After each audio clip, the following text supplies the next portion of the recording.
Hoje a gente vai continuar com o mesmo tema, querido. Vamos continuar falando sobre a plenitude de Cristo, onde nós temos a afirmação bíblica de que a igreja é a plenitude de Cristo, a igreja é a plenitude de Cristo, a igreja é a expressão de Cristo aqui na terra.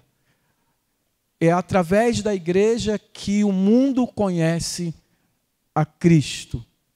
E isso nos leva a uma responsabilidade também, que já está preconizado nas Escrituras Sagradas, que nós também, como filhos de Deus, somos chamados a sermos a imagem do Filho de Deus. Nós somos desafiados a sermos iguais a Cristo. Quando olharem para nós, individualmente, as pessoas precisam ver Cristo. Quando olharem para a igreja, as pessoas precisam ver a expressão de Cristo. Isso é um grande desafio, mas não é impossível. Isso não é uma utopia. Não. O Senhor nos deu o seu Espírito. E pelo poder do Espírito, lá no nosso interior, no íntimo de cada um de nós, nós podemos sim ser transformados à imagem de Cristo.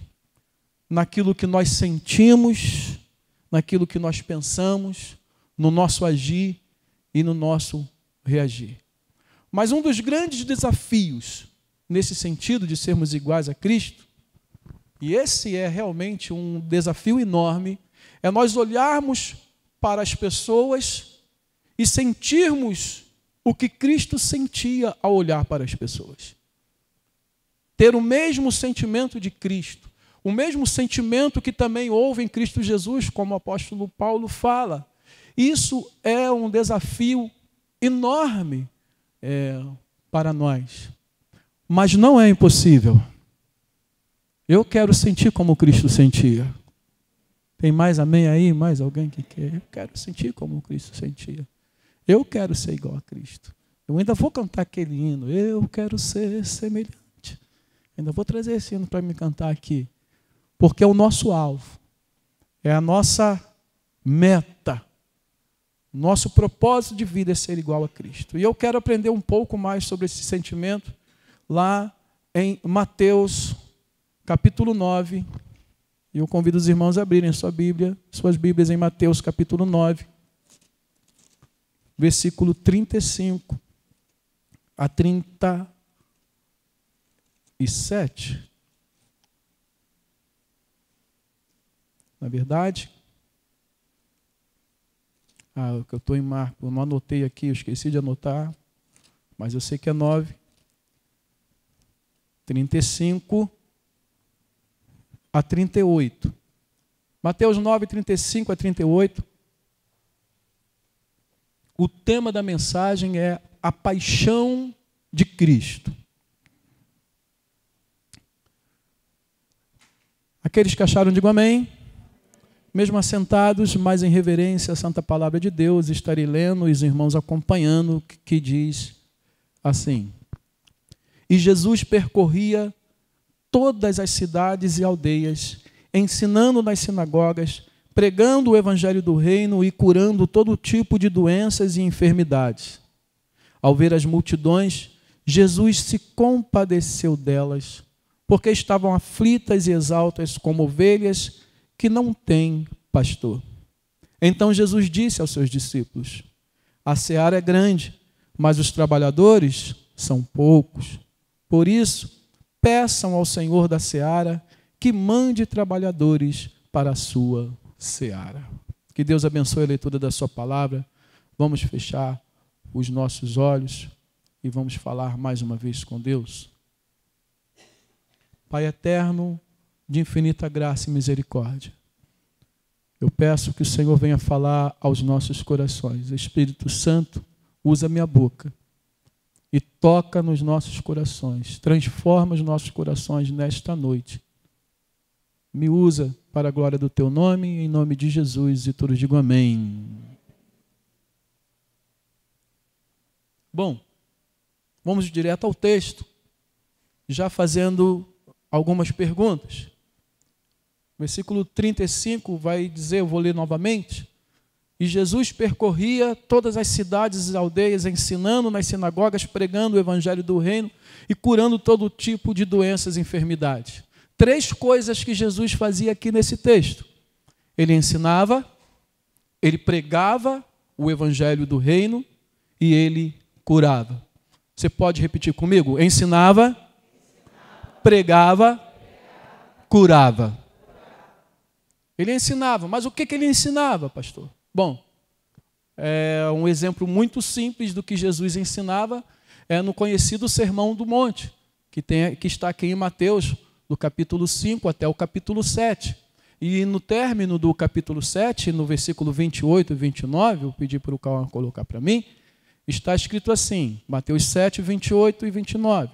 Quando Jesus acabou de proferir estas palavras, ou aqueles ensinos, as multidões estavam maravilhadas com sua doutrina, porque ele as ensinava como quem tem autoridade e não como os escribas. Então Jesus ele ensinava o povo a servir a Deus, ensinava o povo a cumprir as leis, ensinava o povo a interpretar as leis sobre vários assuntos, para que eles vivessem de acordo com aquilo que Deus esperava, de acordo com a vontade de Deus, de acordo com o querer de Deus. Então ele ensinava o caminho do Senhor. Primeira coisa, Jesus ensinava. A segunda coisa é que ele pregava o evangelho do reino. Então, 2 coisas que a gente precisa aprender aqui é o que é pregar e o que é o evangelho do reino. Porque, entenda, pregar é diferente de ensinar. O verbo usado aqui no hebraico é algo muito específico, porque quando diz que ele pregava, a pregação fala de uma declaração oficial. É como Jesus estivesse dando ou estabelecendo um decreto. E nesse caso em especial, era uma declaração oficial de que o reino de Deus estava se estabelecendo e que o reino de Deus estava presente. Era como se Jesus estivesse abrindo um decreto oficial de Deus, dizendo, olha, a partir de agora está estabelecido na terra o reino de Deus. A partir de agora, o anúncio do rei, o rei já chegou e, portanto, esse reino anuncia agora, esse rei anuncia que o reino já está presente, porque o rei já chegou. Então, isso era que Jesus pregava, era que o reino de Deus agora já é uma realidade entre o povo.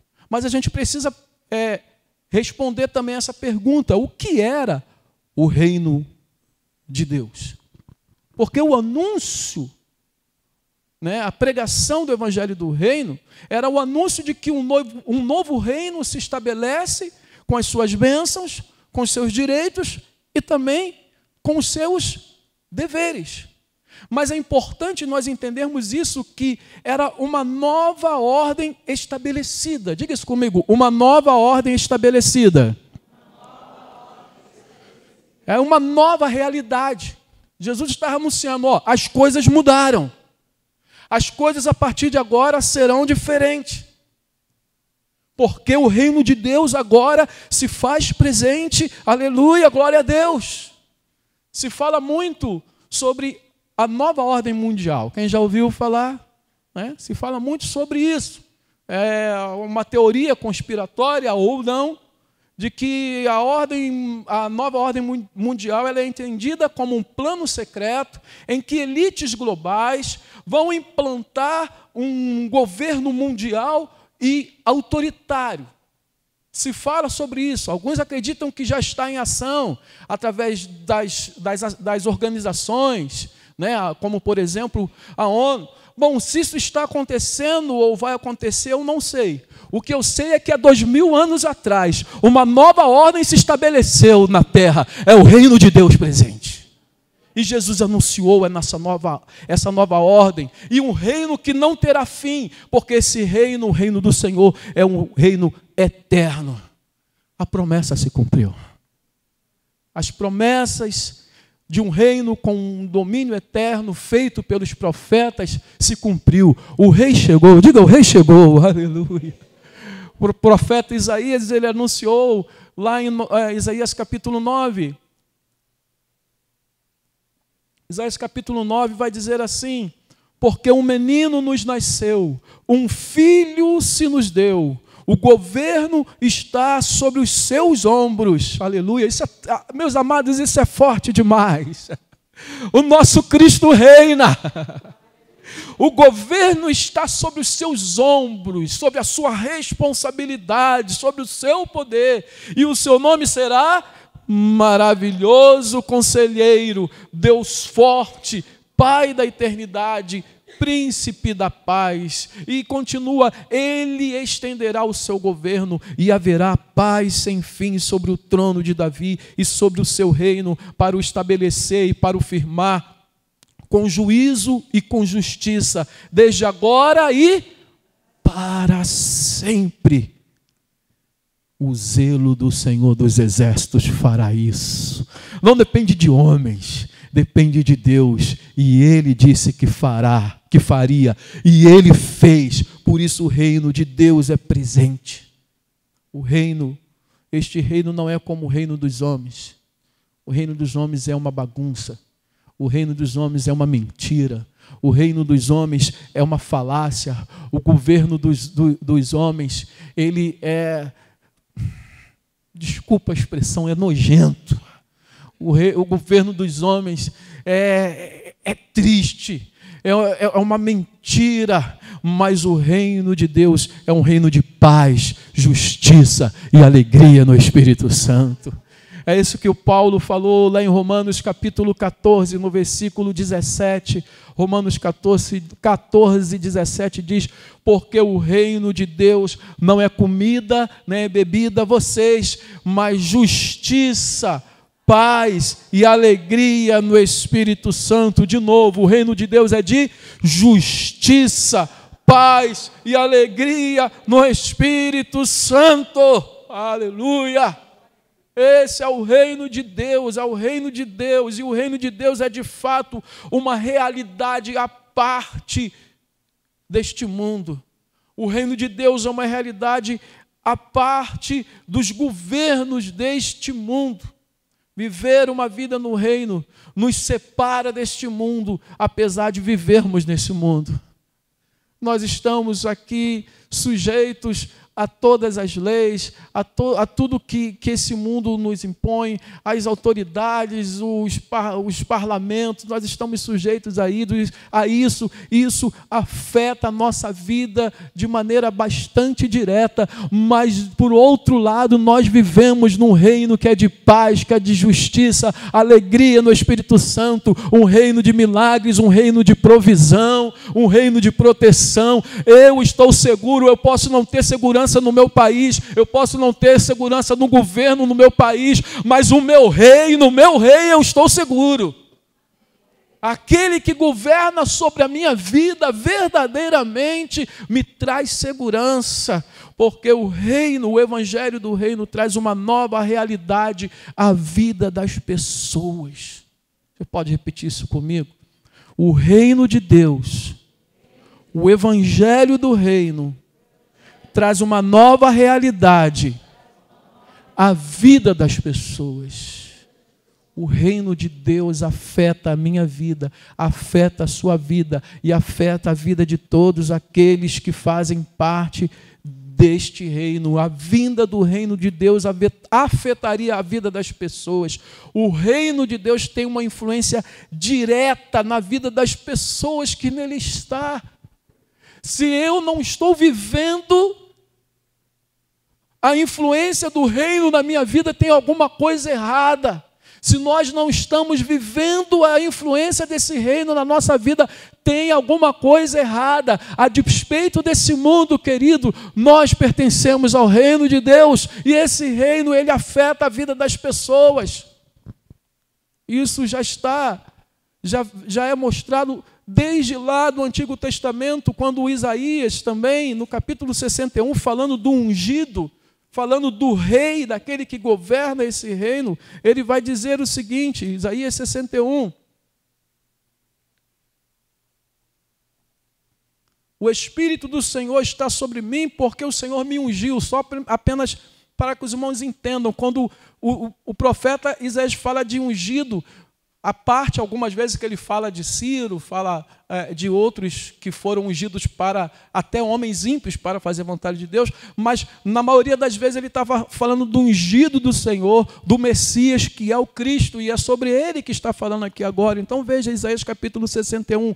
O Espírito do Senhor Deus está sobre mim, porque o Senhor me ungiu para pregar boas novas aos pobres, enviou-me a curar os quebrantados de coração, a proclamar a libertação, liberdade aos cativos, pôr em liberdade os algemados, a pregar o ano aceitável do Senhor, ou seja, o ano da salvação do Senhor, da salvação presente, o dia da vingança do nosso Deus, que é o grande dia que Ele virá para efetuar o seu juízo. Olha, consolar os que choram, pôr sobre os que choram em Sião uma coroa ao invés de cinza, óleo de alegria ao invés de pranto, manto de louvor ao invés de espírito angustiados, e eles serão chamados carvalhos de justiça, plantados pelo Senhor e para a sua glória. Então veja que o ungido do Senhor, que é o rei que estabeleceu o reino, que é o Cristo, ele faria isso na vida de quem? Na vida das pessoas. Porque o reino de Deus veio para mudar a vida das pessoas. É por isso que o Senhor Jesus, lá em Lucas, capítulo 4, versículo 17, veja só. Lucas capítulo 4, 17 a 21 vai dizer assim: então lhe deram o livro do profeta Isaías, deram a Jesus, e abrindo o livro, achou o lugar onde estava escrito: o Espírito do Senhor está sobre mim, pelo que me ungiu para evangelizar os pobres, enviou-me para proclamar libertação aos cativos e restauração da vista aos cegos, para pôr em liberdade os oprimidos e apregoar o ano aceitável do Senhor. Meu Deus, aleluia! Dá para você parar para pensar numa coisa? Né? 600 anos antes o profeta escreve isso aqui. E agora, Jesus, o cumprimento da promessa, ele está lendo a promessa. Que coisa fantástica deve ter sido esse dia. Que coisa maravilhosa. Continuando o texto, tendo fechado o livro, ele devolveu ao assistente e sentou-se, e todos na sinagoga tinham os olhos fitos nele. E ele disse o quê? Ele passou Jesus a dizer-lhes o quê? Leiam vocês. Hoje se cumpriu a escritura que acabais de ouvir, que vocês acabam. Eu estou com outra versão aqui, vamos ler aqui junto comigo. Hoje se cumpriu a escritura que vocês acabam de ouvir, porque o rei chegou. O rei chegou. Glória a Deus. Isso é o reino de Deus. Então Jesus está pregando, anunciando: o rei chegou. E as bênçãos do reino já chegou, mas não há como não há de forma nenhuma como nós deixarmos de falar, de ignorar que tem algo que faz parte do evangelho do reino. Há algo que não podemos de forma nenhuma ignorar, que faz parte do evangelho do reino. Isso está em Marcos capítulo 1, versículo 14. Vamos ali rapidinho. Muita Bíblia nessa hora. Diga glória a Deus. Marcos capítulo 1, versículo 14, diz assim: depois de João ter sido preso, foi Jesus para a Galiléia pregando o evangelho de Deus, dizendo: o tempo, vamos ler juntos?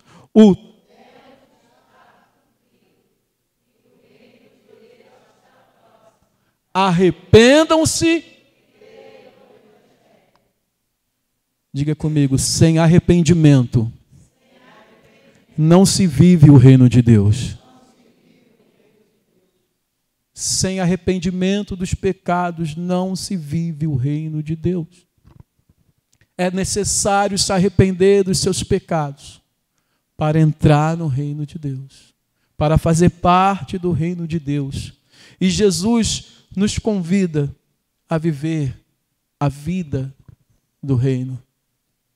Mateus capítulo 11, mais à frente, depois de ver tudo o que ele estava vendo, Jesus, depois de ver as pessoas aflitas, depois de ver as pessoas exaustas como ovelhas que não têm pastor, o texto bíblico vai continuando, e lá no capítulo 11, versículo 28, Mateus 11, 28, vai dizer assim: venham a mim, todos vocês que estão cansados e sobrecarregados, e eu os aliviarei. Continua: tomem sobre mim o meu jugo e aprendam de mim, porque eu sou manso e humilde de coração, e vocês acharão descanso para a sua alma, porque o meu jugo é suave, o meu fardo é leve. Meu amado, o Senhor nos chama ao seu reino. O Senhor nos chama a viver as bênçãos do reino. Jesus ensinava, Jesus pregava o evangelho do reino e Jesus curava. É isso que o texto diz, voltando a Mateus capítulo 9, no versículo 35. Diz, versículo 36, na verdade. Não, é o 35 mesmo. Jesus percorria todas as cidades e aldeias, ensinando nas sinagogas, pregando o evangelho do reino e curando todo tipo de doenças e enfermidades. Queridos, Jesus, ele atendia às necessidades das pessoas. É o que Jesus fazia. Você pode repetir isso comigo? Jesus atendia às necessidades das pessoas. O cego precisava ver, Jesus dava visão. O coxo precisava andar, Jesus curava.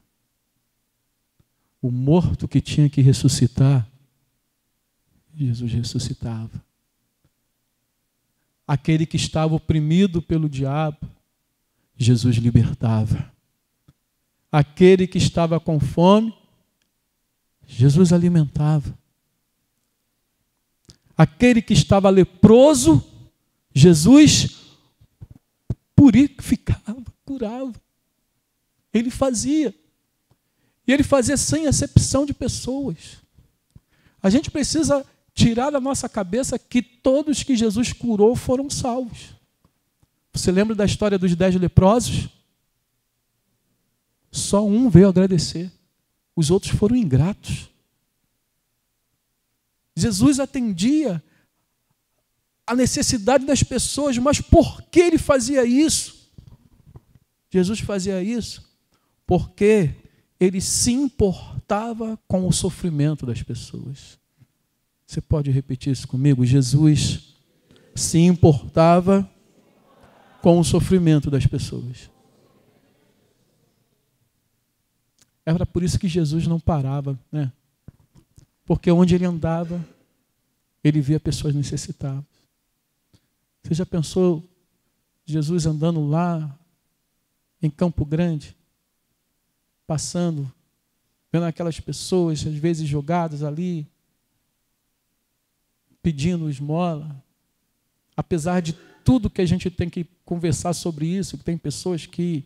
Porque, entenda, a pessoa que pede esmola e não precisava pedir, mas está se aproveitando, ela também é uma pobre coitada que precisa se libertar da miséria, desse espírito de miséria, de querer só pedir, ao invés de trabalhar e correr atrás. Porque às vezes você não... Quem às vezes não toma essa atitude? Olha assim, isso aqui é enrolão. Não está querendo me pedir. Eu vejo toda semana ali. Quando eu vou lá para a catedral, lá para a reunião dos pastores, tem um senhor lá que ele já fez até banner com o número do Pix para você dar esmola para ele. Eu, olha, se eu fiz isso, cara, eu vou fazer um banner para mim também lá e colocar um Pix, sabe? Aí você olha pessoas assim, às vezes a gente critica, mas, queridos, elas são tão necessitadas como um pobre que realmente não tem. se está enrolando, se está pedindo mais do que deveria pedir, ela está presa em uma escravidão. Então, imagina Jesus andando hoje. Jesus não ia parar, Jesus não ia vir para casa. E isso, na verdade, era o que acontecia. Certa vez, os irmãos de Jesus, né, a família de Jesus, queria pegar Jesus à força e levar ele para casa, porque falou, esse cara está louco, esse cara não para, esse cara vai se matar. Ele só quer atender as pessoas, ele só quer ficar curando as pessoas, ele só quer ficar pregando, ele só quer saber de igreja, ele só quer saber disso. Tem que pegar esse cara à força, fazer uma intervenção e levar ele para casa. Porque Jesus não parava. Isso porque Jesus, ele se incomodava com o sofrimento das pessoas. Ele não ficava indiferente. Ele não ficava apático às necessidades das pessoas, às condições das pessoas. O versículo 36 diz, vendo ele as multidões, ele se compadeceu delas. Por quê? Porque elas estavam aflitas e exaustas, como ovelhas que não têm pastor. Ele se incomodava com o sofrimento dos outros. As pessoas estavam aflitas. E foi Jesus quem falou. As pessoas estavam sem paz, sem esperança, oprimidas, escravas. As pessoas estavam exaustas, cansadas. Eu acho que por isso que lá na frente ele fala, vinde a mim todos vós que estáis cansados e sobrecarregados, e eu vou aliviar vocês. O reino já está presente, vocês podem ter alívio de tudo isso. O reino já chegou. E as pessoas estavam perdidas, como ovelhas que não têm pastor. Ovelha sem pastor, querido. E eu estou falando aqui do animal mesmo. Ovelha sem pastor é presa fácil para o predador. Ovelha sem pastor se desvia do caminho. Ovelha do pastor cai num precipício. Ovelha sem pastor cai no buraco. Ovelha sem pastor se entrega para o lobo. E é assim que Jesus via aquelas pessoas. Mas Jesus se compadecia delas. O que é se compadecer? O que é compadecer-se?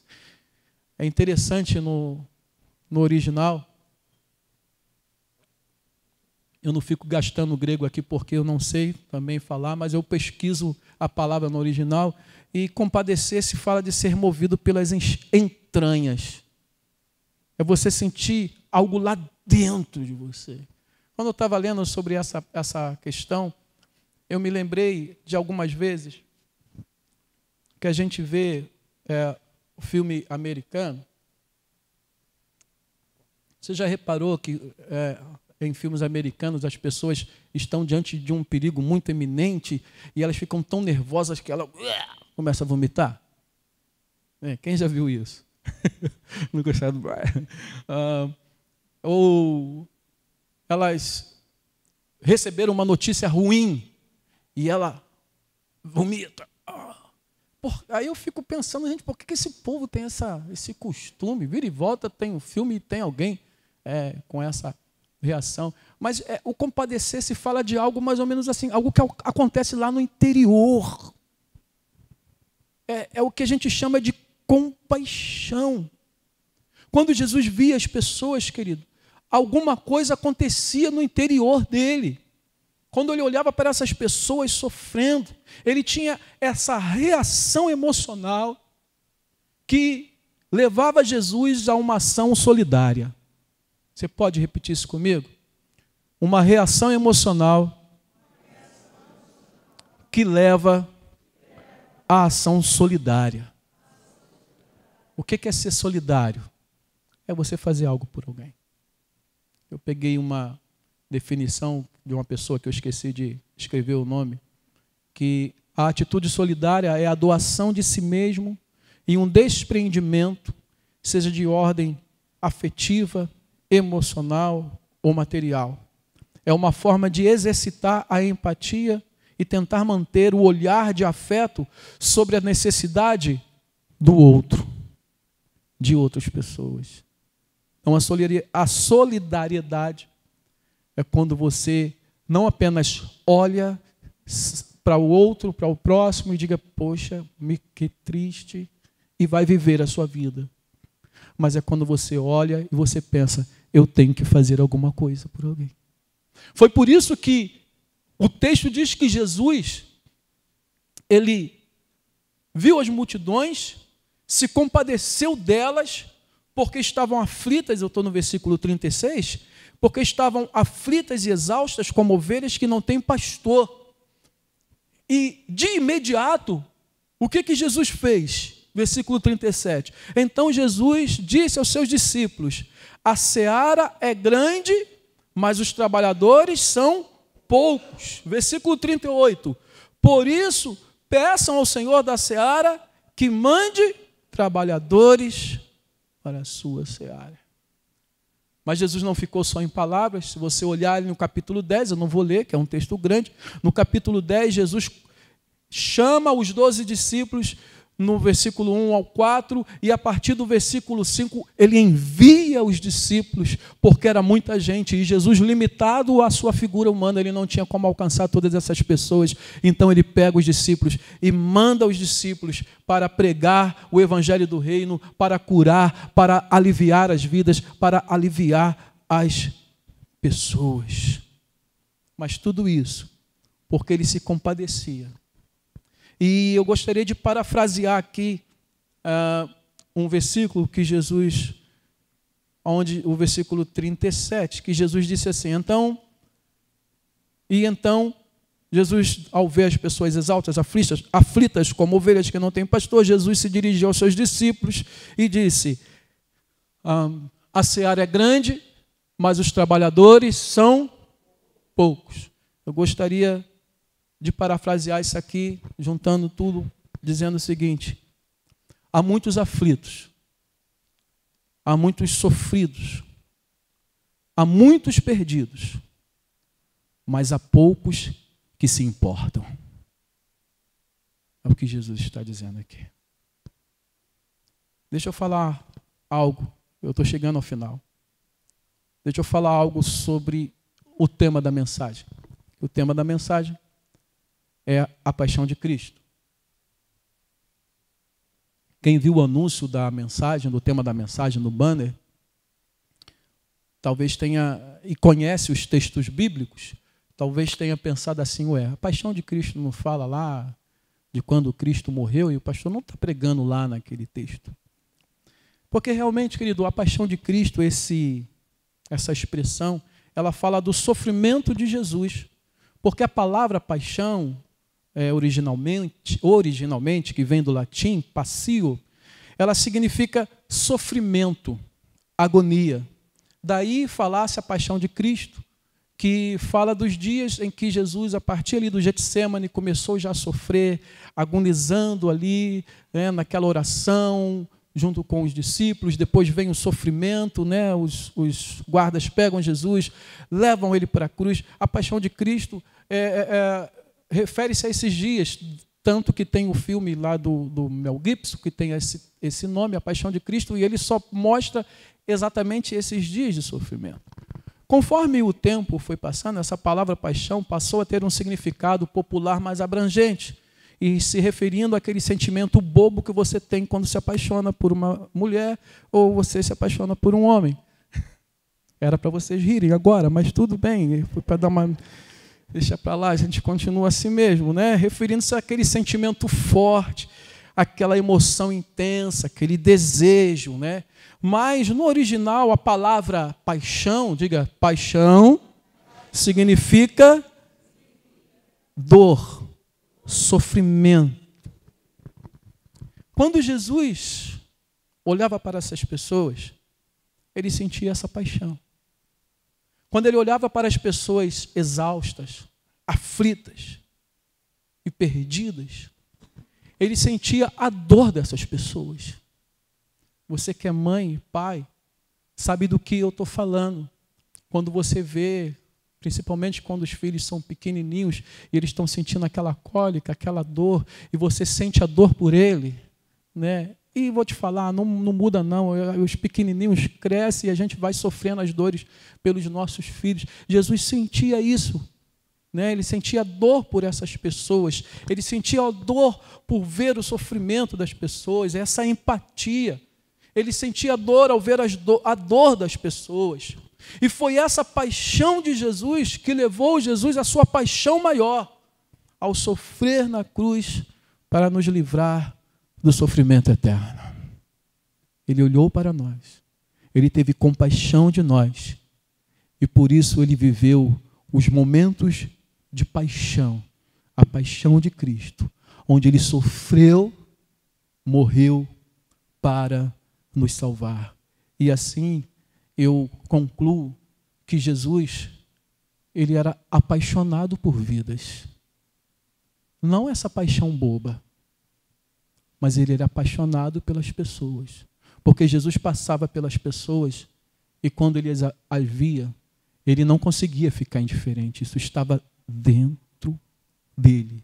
Isso fazia parte do sentimento de Jesus, do coração de Jesus. Esse sentimento de empatia.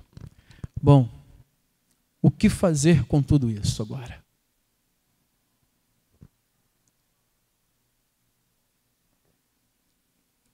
Só tem uma coisa a fazer. Tende em vós o mesmo sentimento que também houve em Cristo Jesus. Nesse momento, a única coisa que nós podemos sair daqui para pensar hoje, a despeito de todas as outras verdades que foram expostas aqui, nós temos que sair daqui, se nós queremos ser igual, sermos a imagem do Filho de Deus, que na verdade isso não é uma escolha. Você está em Cristo? Então você não tem escolha. Você foi predestinado para isso. Você foi chamada para isso. Você foi escolhida para isso. Você foi escolhido para isso. Para ser igual a Cristo. E não há como ser igual a Cristo se não sentir como Cristo sentiu. Tenhamos o mesmo sentimento que Jesus teve. Mas nós sabemos que isso só será possível se nos esvaziarmos de nós mesmos, de nosso egoísmo, de nossas razões, né, de nossas justificativas. Né? A gente fica se justificando, né? A gente tem que se libertar de tudo isso. Se nós queremos experimentar esse milagre de sermos iguais a Cristo, nós temos que fazer morrer o velho homem. Paulo falou antes, lembra? Eu trouxe esses versos anteriormente. Antes do Cristo vive em mim, vem o estou crucificado. Né? Primeiro ele falou, estou crucificado com Cristo. Que coisa. Aí depois, Cristo vive em mim. Cristo nele, depois que ele morre com Cristo. Morrer para o mundo, viver para Deus. Mas deixa eu falar só mais uma coisa que aí vou mexer um pouquinho com a gente e eu vou encerrar. E a gente pode trabalhar um pouquinho mais disso. É necessário, já que o desafio hoje é nós olharmos para as pessoas e sentirmos o mesmo que Cristo sentiu. Amém? Você olhar para o drogado, desculpe a força de expressão, e você não fazer o tititi, né? Olha só. E você olhar como uma vida escrava do pecado, exausta, como ovelha que não tem pastor, caminhando para a destruição. E você sentir o desejo de ver essa vida liberta. Você olhar para aqueles que estão nos bares, que quando você sai de manhã para trabalhar, às vezes está lá na porta da tua casa, sujando a tua casa, sujando a sua calçada, fazendo as necessidades na frente da sua casa, você olhar para essas pessoas e ao invés de você ter raiva, que você teria razão para ter, sim ou não? É isso. Lembra que eu falei sobre a bondade de Deus semana passada? Ter a bondade de Cristo no nosso coração. Parar de projetar o mal e projetar o bem. Eu vou confessar um pecadinho aqui de vez em quando. Eu gosto de confessar os pecados para vocês verem que a gente é ruim, a gente é mau, a gente precisa ser curado. Às vezes eu fico pensando lá, se algum dia eu abrir o portão e tiver alguém mijando na minha calçada, eu vou ligar a mangueira, vou colocar água mais forte, vou começar a jogar água nele. Alguém falou boa ideia, meu Deus, tem misericórdia. Que olhar é esse, pastor? Fala isso, que olhar é esse, pastor? Eu não sei o que eu devo fazer. Eu não devo deixar ninguém mijar na frente da minha casa, desculpa a expressão de novo. Eu tenho meus direitos, mas eu tenho que olhar que uma pessoa que faz isso, ela é escrava do pecado. É escrava de si mesma. Ela não conhece a Deus. A gente conhece a Deus, a gente está aqui em adoração e louvor, né? Esse momento maravilhoso de adorarmos ao Senhor. De manhã tivemos momentos especiais de adorar o Senhor. Essas pessoas não sabem o que é isso. Elas estão fora do reino. Jesus olhava para essas pessoas e desejava a salvação delas. Mas aí, para me caminhar para o final, para me terminar, se a proposta é olharmos para as pessoas no mundo e sentir por elas o mesmo que Jesus sentiu, nós não vamos conseguir fazer isso lá fora se a gente não consegue fazer isso aqui dentro.